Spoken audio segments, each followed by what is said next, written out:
نحمده ونصلي على رسوله الكريم اما بعد فاعوذ بالله من الشيطان الرجيم بسم الله الرحمن الرحيم يا ايها النبي قل لازواجك ان كنتن تردن الحياة الدنيا وزينتها فتعالين امتعكن واسرحكن سراحا جميلا. وقال تعالى وقرن في بيوتكن ولا تبرجن تبرج الجاهلية الأولى وأقمنا الصلاة وآتينا الزكاة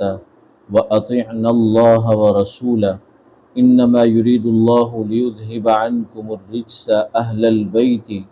ويطهركم تطهيرا. صدق اللہ العظیم.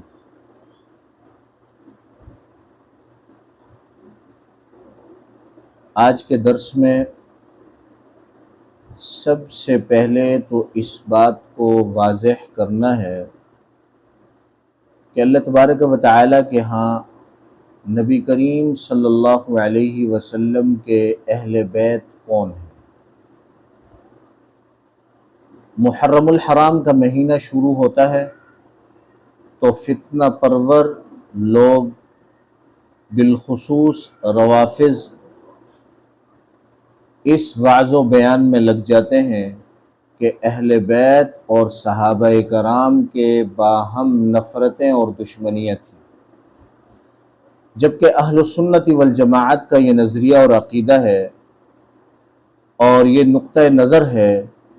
کہ صحابہ کرام رضوان اللہ تعالی علیہم اجمعین میں سے ہر ایک فرد اہل بیت سے محبت کرتا تھا، ان کا اکرام کرتا تھا، اور کوئی ایک صحابی رسول ایسا نہیں کہ جس کے بارے میں یہ بات آئی ہو کہ انہوں نے اپنی ذاتی رنجش کی وجہ سے اہل بیت میں سے کسی ایک کو تکلیف پہنچائی ہو. تو سب سے پہلے دیکھنا یہ کہ اہل بیت ہیں کون. قرآن مجید میں سورہ احزاب میں آیت نمبر 28 سے لے کر آیت نمبر 34 تک اللہ تبارک و تعالی نے نبی کریم صلی اللہ علیہ وسلم کے ذریعے ان کی ازواج مطہرات کو مختلف خطابات کے ذریعے سمجھایا، اور ان آیات کے آخر میں اللہ تبارک و تعالی نے ارشاد فرمایا انما یرید اللہ لیذہب عنکم الرجس اہل البیت ویطہرکم تطہیرا، کہ اللہ تعالیٰ یہ چاہتے ہیں کہ نبی کے گھر والوں سے آلودگی کو دور کر دیں، ناپاکی کو دور کر دیں. اہل البیت گھر والوں سے ناپاکی اور آلودگی کو دور کر دیں، وَيُطَهِّرَكُمْ تَطْهِيرًا، اور تمہیں ہر اعتبار سے پاک اور صاف کر دیں. اب اگر اس پورے رکوع میں غور کریں تو اللہ تبارک و تعالی نے پہلا لفظ یا ایھا النبی، اے نبی جی، قل آپ کہہ دیجئے، لِأَزْوَاجِکَ اپنی ازواج سے، اور ازواج سے مراد ہر شخص جانتا اور پہچانتا ہے، معروف لفظ ہے کہ اپنی بیویوں سے کہتے ہیں. پھر اس پورے رکوع میں جتنے خطابات ہیں مؤنث کی، جمع مؤنث کی ضمیر اللہ لائے خطاب کے لیے. ان کنتن تردن الحیات الدنیا، کہ تم اگر دنیاوی زندگی کا عیش چاہتی ہو، فتعالینا تو آؤ، امتعکن کہ میں تم کو کچھ مال دے دوں، وَأُسَرِّحْكُنَّ سَرَاحًا جَمِيلًا، اور تم کو خوبی کے ساتھ، حسن سلوک کے ساتھ رخصت کر دوں. تو اس آیت کریمہ میں 3 خطابات ہیں، اور وہ سب ازواج مطہرات کی طرف جمع مؤنث کی ضمیر لائیں اللہ رب العزت کہ پہلے تو صراحت کی قل لازواجی کا، پھر فرمایا ان کنتن امتعکن اور اسرحکن، جمع مؤنث کی ضمیر لائیں۔ اگلی آیت شروع ہوئی تو اللہ فرما رہے ہیں وَإِن كُنتُنَّ تُرِدْنَ اللَّهَ وَرَسُولَهُ وَالدَّارَ الْآخِرَةَ فَإِنَّ اللَّهَ أَعَدَّ لِلْمُحْسِنَاتِ مِنْكُنَّ أَجْرًا عَظِيمًا۔ اللہ فرما رہے ہیں ان کنتن، اگر تم نبی پاک کی بیویاں اگر اللہ کو چاہتی ہو اور اس کے رسول کو چاہتی ہو اور عالم آخرت کو چاہتی ہو تو فَإِنَّ اللَّهَ، بے شک اللہ رب العزت، اعد للمحسنات، یعنی مؤنث کا صیغہ جمع کا صیغہ استعمال کیا، اعد للمحسنات، کہ اللہ تبارک و تعالی ایسی محسنات کے لیے تم میں سے منکن اجرا عظیما، اللہ نے بڑا اجر رکھا ہے کہ تم میں سے نیک کرداروں کے لیے اللہ تعالی نے اجر عظیم تیار کیا ہوا۔ اب تیسری آیت میں اگر دیکھا جائے تو اللہ تبارک و تعالی فرما رہے ہیں یا نساء النبی، اے نبی کی عورتوں، یہاں نبی کی بیٹیوں کا نہیں کہا، یا نساء النبی، نبی کی عورتوں۔ اور معاشرے میں اور عرف عام میں یہ فلاں کی عورت ہے کا مطلب یہ ہے کہ فلاں کی بیوی ہے۔ بیٹی کے لیے لفظ استعمال نہیں ہوتا کہ یہ فلاں کی عورت ہے، اس کے لیے ہوتا ہے کہ یہ فلاں کی بیٹی ہے، یہ فلاں کی لڑکی ہے۔ لیکن اگر کہا جائے کہ یہ فلاں کی عورت ہے تو اس کا مطلب یہ ہوتا ہے کہ یہ فلاں کی بیوی ہے۔ تو تیسری آیت کریمہ میں اللہ رب العزت نے دوبارہ وضاحت کے ساتھ خطاب فرمایا یا نساء النبی، اے نبی کی عورتوں، من یأتی منکن بفاحشۃ مبینۃ، جو کوئی تم میں سے کھلی ہوئی بےہودگی کرے گی، یضاعف لها العذاب ضعفین، تو اس کو دوہری سزا سنائی جائے گی، سزا دی جائے گی۔ کہ تمہارا مقام اور مرتبہ یہ ہے اے نبی کی عورتوں کہ تم اگر اجر نیک کام کرو گے تو اجر بھی ڈبل ملے گا، اور اگر گناہ کرو گے تو اس کی سزا بھی دوہری ملے گی۔ وَكَانَ ذَلِكَ عَلَى اللَّهِ يَسِيرًا، اور اللہ کے لیے یہ بہت آسان ہے۔ آگے اللہ چوتھی آیت میں، اس آیت کریمہ میں بھی مَن یأتی منکن جمع مؤنث کی ضمیر لائے، اور اگلی آیت میں اللہ فرما رہے ہیں وَمَن يَقْنُتْ مِنْكُنَّ لِلَّهِ وَرَسُولِهِ،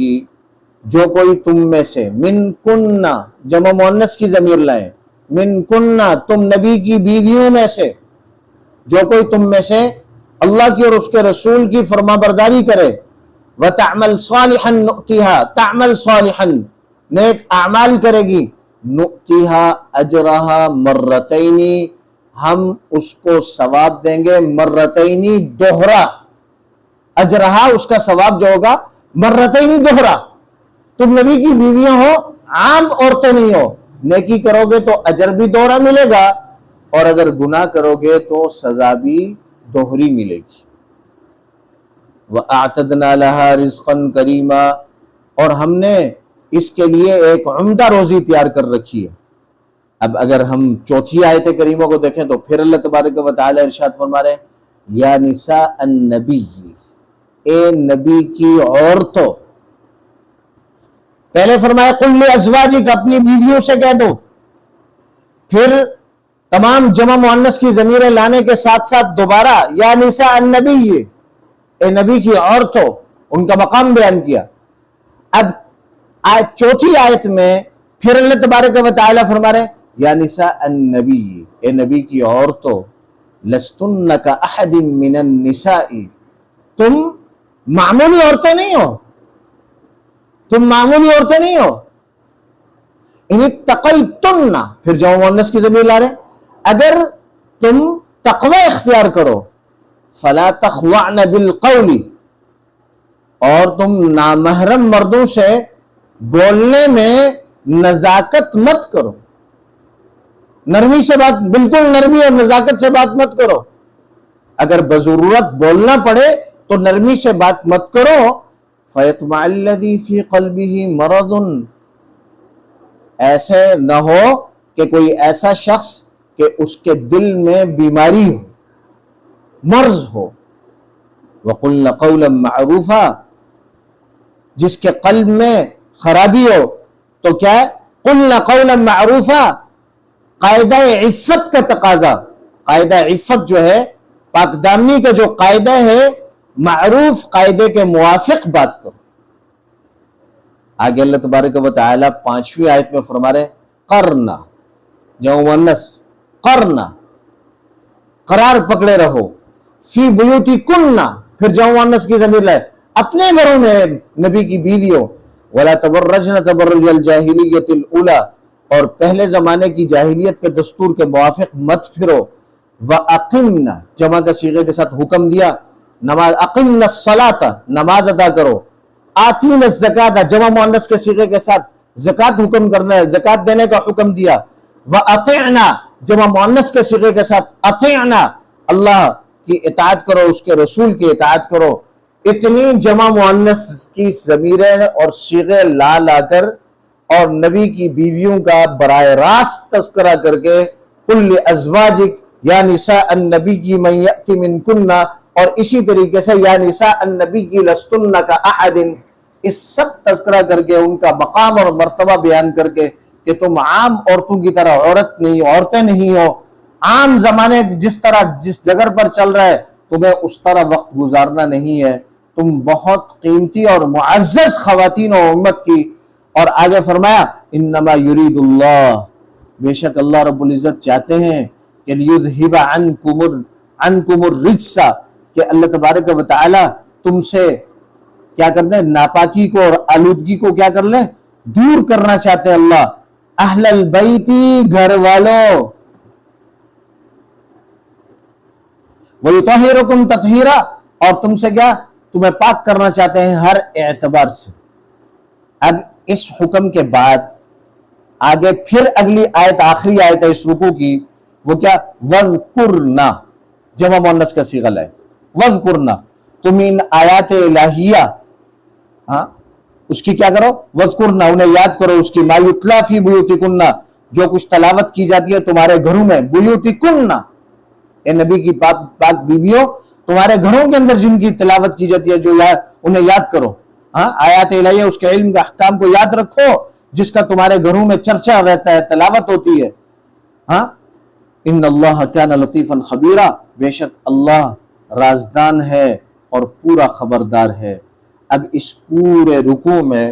اگر کوئی آدمی بالکل انصاف کے ساتھ غور کرے تو پورے رکوع میں تذکرہ نبی کی پاک بیویوں کا ہے، اور اسی تذکرے کے بیچ میں اہل البیت کا لفظ آیا ہے. تو عقلی تقاضا بھی یہ ہے، فطری تقاضا بھی یہ ہے. قرآن کا یہ جو فحوہ کلام ہے، کلام کا جو چلاؤ ہے، جو پورا رکوع جس طرز پر بیان کر رہے ہیں، اللہ رب العزت یہ طرز بھی بتلا رہا ہے کہ اہل البیت کا سب سے پہلا اور بڑا مصداق نبی کریم صلی اللہ علیہ وسلم کی بیویاں ہیں. اور قرآن مجید نے صرف یہی نہیں، سورہ ہود میں ابراہیم علیہ السلام کے گھر والوں کا تذکرہ کرتے ہوئے اللہ تبارک و تعالی نے سورہ ہود میں اہل البیت سے خطاب فرمایا. ابراہیم علیہ السلام کے گھر والوں کا جو تذکرہ کیا تو اللہ تبارک و تعالی نے اہل البیت سے ابراہیم علیہ السلام کے گھر والوں کا تذکرہ کیا. اور وہ تذکرہ اس طریقے سے فرمایا، قالوا، فرشتوں نے کہا، اتعجبین من امر اللہ، فرشتوں نے جب خوشخبری سنائی تو ان کی بیوی نے، ابراہیم علیہ السلام کی بیوی تھی، انہوں نے کہا الد وانا عجوز، میں بچہ جنوں گی جبکہ انا عجوز، میں بڑھیا ہوں. وہذا بعلی شیخا، اور یہ میرے شوہر تو بالکل بوڑھے ہیں. ان ھذا لشیء عجیب، یہ تو بڑی عجیب سی بات ہے. آگے قالوا، فرشتوں نے کہا اتعجبین من امر اللہ، رحمت اللہ، کیا تم خدا کے کاموں میں تعجب کرتی ہو؟ رحمت اللہ اس خاندان کے لوگوں پر، ہاں تم پر اللہ کی رحمت خاص ہے، علیکم تم پر، اہل البیتی ابراہیم کے گھر والوں. پیچھے ابراہیم کی خاتون کا تذکرہ ہے، ان کے ابراہیم علیہ السلام کا تذکرہ ہے. آگے فرشتے کہہ رہے ہیں کہ تم پر، اس خاندان پر، اس اہل بیت پر اللہ کا خاص تذکر رحمت ہے اور اللہ کی خاص برکتیں ان پر نازل ہوتی ہیں. تو یہاں پر ابراہیم علیہ السلام اور ان کے گھر والوں پر، بالخصوص ان کی گھر والی کا تذکرہ کرتے ہوئے اہل البیت کا لفظ استعمال کیا. تو قرآن دوسرے مقام پر بھی اہل بیت، نبی کی ازواج کے بارے میں، نبی کی زوجہ کے بارے میں اور ان کا تذکرہ کرتے ہوئے قرآن میں اہل البیت کا لفظ استعمال ہوا. اور یہاں بھی نبی کی بیویوں کا تذکرہ کرتے ہوئے اہل البیت کے لفظ سے پہلے اور اہل البیت کے لفظ کے بعد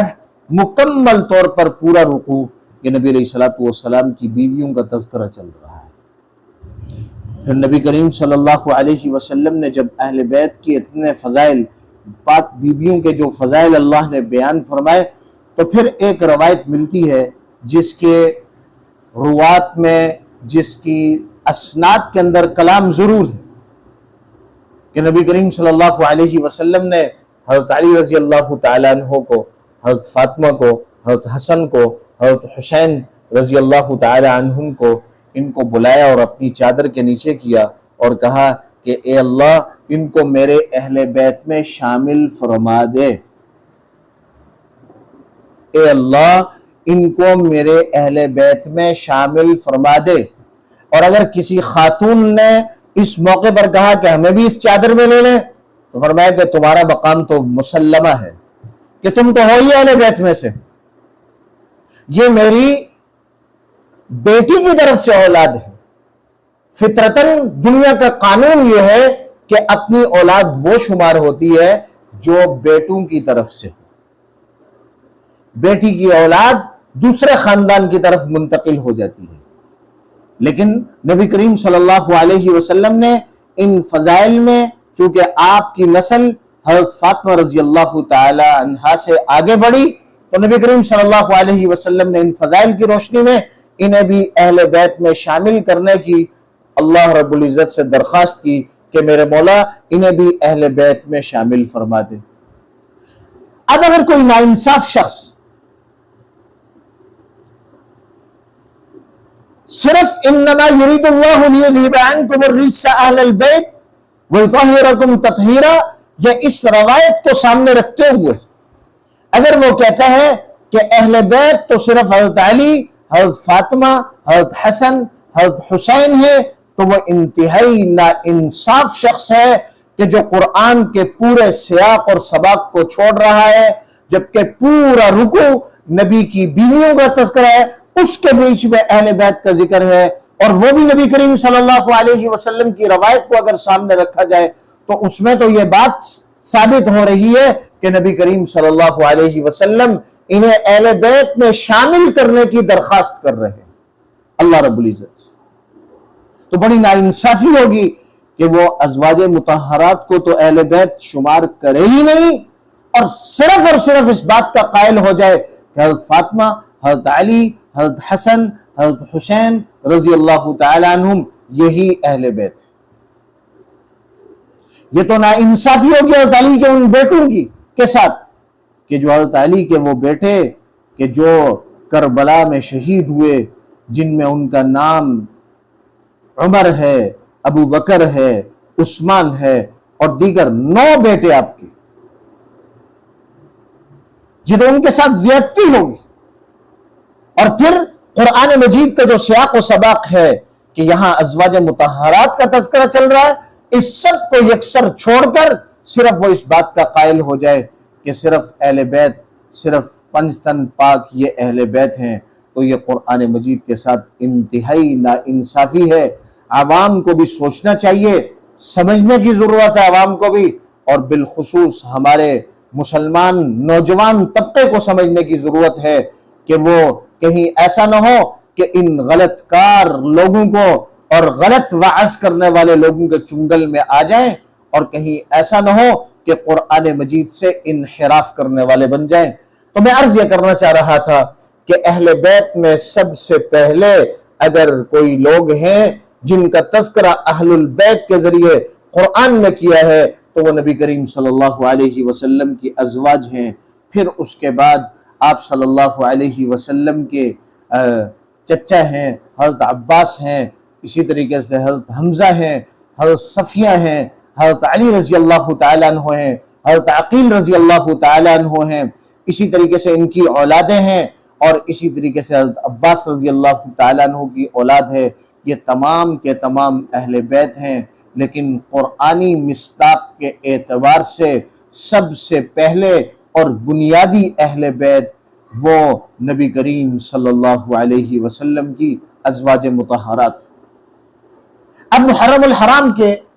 اس مہینے میں جو شور مچتا ہے روافض کی طرف سے کہ اہل بیت اور صحابہ کرام میں باہم دشمنی اور تکرار تھا، جبکہ اللہ کا قرآن جو بیان کر رہا ہے، اللہ کا قرآن پورے قرآن میں جہاں کہیں بھی تذکرہ ہے اجتماعی طور پر صحابہ کرام کا تذکرہ ہے، کسی بھی جگہ پر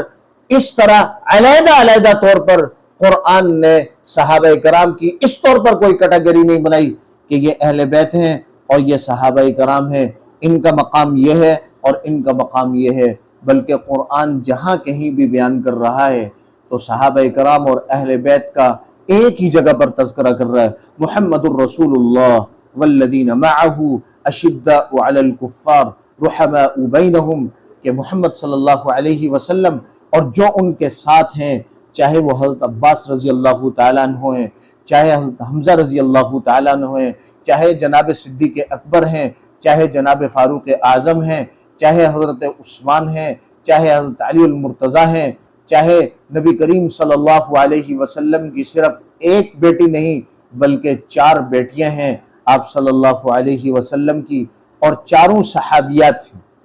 چاروں صحابیات ہیں، اور چاروں نبی علیہ السلام کی بیٹیاں ہیں، اور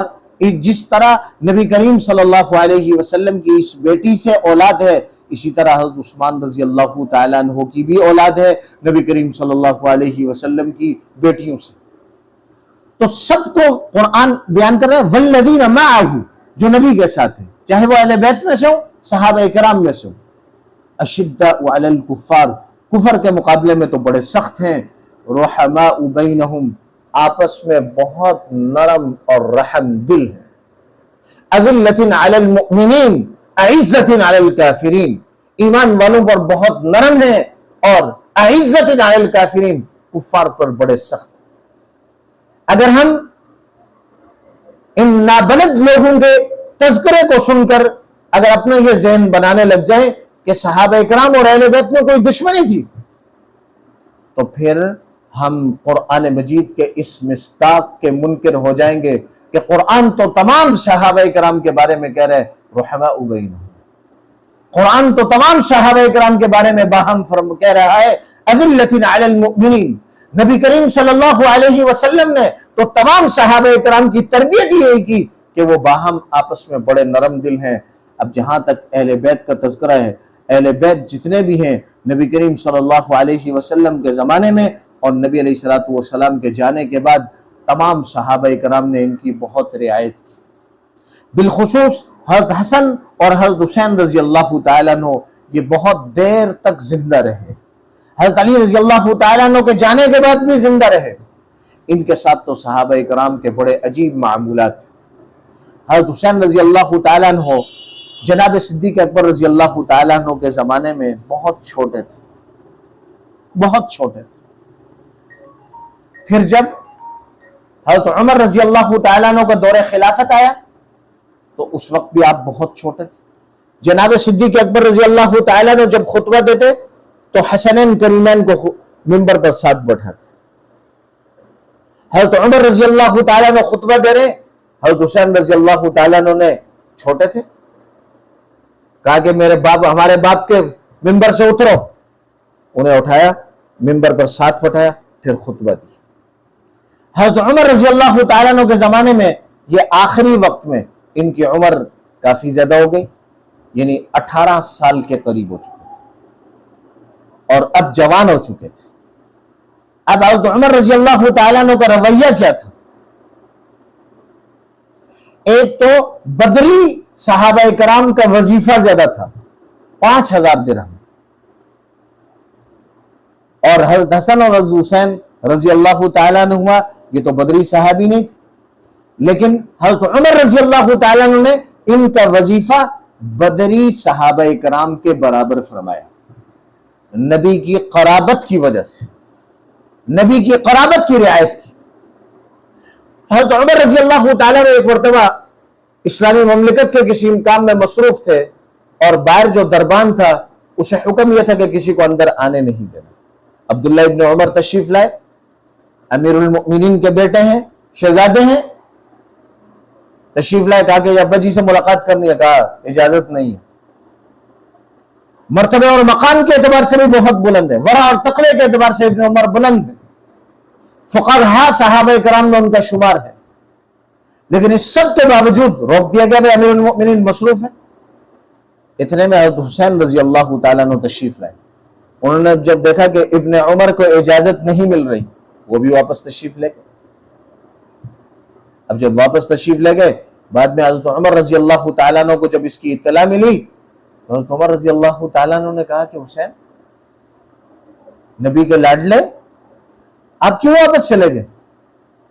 دربان نے بتلایا کہ وہ بھی تشریف لائے تھے، واپس چلے گئے۔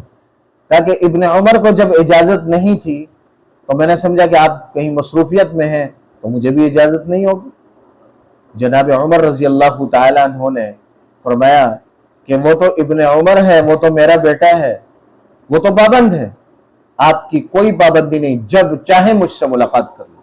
یہ نبی کی قرابت کی وجہ سے۔ ایک مرتبہ یمن سے بہت سارے حلے آئے، جبے آئے،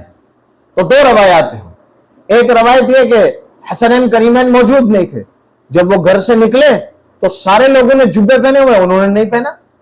حضرت عمر رضی اللہ تعالیٰ نے فرمایا کہ یہ بھی کوئی بات ہوئی کہ حسنین کریمین نہیں پہنے اور باقی سارے لوگ پہن لیں، انہیں بھی جبے پہنا دی۔ یہ دوسری روایت یہ کہ جو جبے آئے تھے انہیں اس لائق نہیں سمجھا کہ نبی کے لاڈلے وہ پہنے، فوراً گھوڑ سوار کو دوڑایا اور یمن میں اچھے کپڑے کا جبہ بنوا کے لائے، اور حضرت عمر پریشان تھے کہ کیوں پریشان ہے؟ کہ ان لاڈلوں نے جبے نہیں پہنے، باقی سب لوگوں نے پہنے۔ اب وہ جب واپس یمن سے واپس آئے تو خوبصورت جبے انہیں پہنا کر بڑے خوش ہوئے، نبی کی قرابت کی رعایت کی۔ حضرت عثمان رضی اللہ تعالیٰ عنہ وہ تو بہت نرم دل انسان تھے، ان کے ساتھ مل کر تو حضرت حسن اور حضرت حسین رضی اللہ تعالیٰ عنہ نے جہاد لڑا، انہیں اپنا امیر تسلیم کیا، ان خلفاء کو اپنا خلیفہ تسلیم کیا، ان کے ساتھ مل کر ساری زندگی بسر کی، ساری جوانی بسر کی، اور ساری کڑیل جوان ہوئے تو ہر جہاد میں شرکت کی، اور خوب اپنی جوانی کو اللہ کے راستے میں خوب کھپایا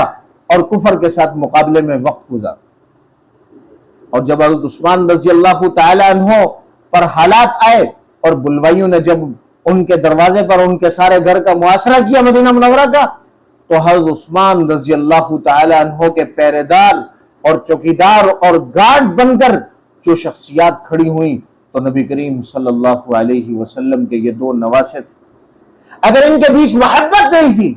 تو کیوں ان کی حفاظت کر رہے تھے؟ حضرت علی رضی اللہ تعالی نے حکم دیا کہ تم دونوں یہاں کھڑے رہو، اور پھر جب بلوائی اوپر سے مکان سے یا پچھلی طرف سے داخل ہو کر حضرت عثمان کو شہید کیا، حضرت علی کو جب اطلاع ملی تو اپنے شہزادوں کو تھپڑ لگائے، غصہ ہوئے، ڈانٹا کہ تمہاری موجودگی میں حضرت عثمان رضی اللہ تعالیٰ عنہ کو شہید کر لے۔ انہوں نے اپنی صفائی بیان کی کہ ابا جی ہماری موجودگی میں نہیں، یہاں سے کوئی داخل نہیں ہوا، جو کوئی داخل ہوا پچھلے راستے سے یا مکان کے اوپر سے داخل ہوا ہے، یہاں سے کوئی داخل نہیں۔ حضرت علی رضی اللہ تعالیٰ نے ڈانٹ پلا دی کہ امیر المؤمنین کو کچھ ہو جائے اور تم یہاں کھڑے رہو۔ یہ وہ باہم محبت تھی صحابہ کرام اور اہل بیت کے بیچ۔ اب سوال یہ پیدا ہوتا ہے، اس محرم کے مہینے میں ایک اور سوال سر پکڑتا ہے اور مسلمانوں کے بیچ گمراہی پھیلائی جا رہی ہے کہ حضرت فاطمہ حضرت ابو بکر رضی اللہ تعالیٰ عنہ کے پاس باغ فدق لینے گئی، ابو بکر نے وہ باغ نہیں دیا، اس پر قبضہ کر لیا، غصب کر لیا۔ سوال یہ پیدا ہوتا ہے کہ دنیا رافضیت اس کا کبھی جواب نہیں دے سکتی کہ دنیا رافضیت سب سے پہلے یہ بتلائے کہ پہلا خلیفہ ہے کون۔ اگر پہلے خلیفہ ان کے مطابق خلیفہ بلا فصل، جیسے کہ ان کا کلمہ ہے کہ وہ اپنے کلمے میں خلیفہ بلا فصل حضرت علی کو کہتے ہیں، اگر پہلے خلیفہ حضرت علی ہیں تو حضرت فاطمہ حق لینے کے لیے حضرت ابوبکر رضی اللہ تعالیٰ عنہ کے پاس کیوں گئی؟ اس سے تو یہ پتہ چل رہا ہے کہ حضرت فاطمہ پہلا خلیفہ حضرت ابوبکر کو سمجھ رہی تھی، جس کی وجہ سے وہ امیر المؤمنین کے پاس گئی۔ اگر پہلے خلیفہ حضرت علی ہوتے تو حضرت فاطمہ کس کے پاس جاتی اپنا حق لینے کے لیے؟ حضرت علی رضی اللہ تعالیٰ عنہ وہ نہیں گئی، جس سے یہ ثابت ہوتا ہے کہ حضرت فاطمہ رضی اللہ تعالیٰ عنہ کے سامنے بھی پہلے خلیفہ کون؟ حضرت ابوبکر رضی اللہ تعالیٰ۔ پھر سوچنے کی بات یہ ہے کہ باغ فتق کا حق لینے کے لیے حضرت فاطمہ کیسے گئی؟ حضرت فاطمہ تو وہ خاتون جنت ہیں کہ جو کہتی ہیں کہ علی میرا جنازہ رات میں اٹھانا تاکہ میری چارپائی پر کسی غیر محرم کی نظر۔ وہ کیسے اپنا حق لینے کے لیے حضرت ابوبکر رضی اللہ تعالیٰ عنہ کے دربار میں چلی؟ حضرت علی رضی اللہ تعالیٰ عنہ کو کیسے یہ گوارا ہوا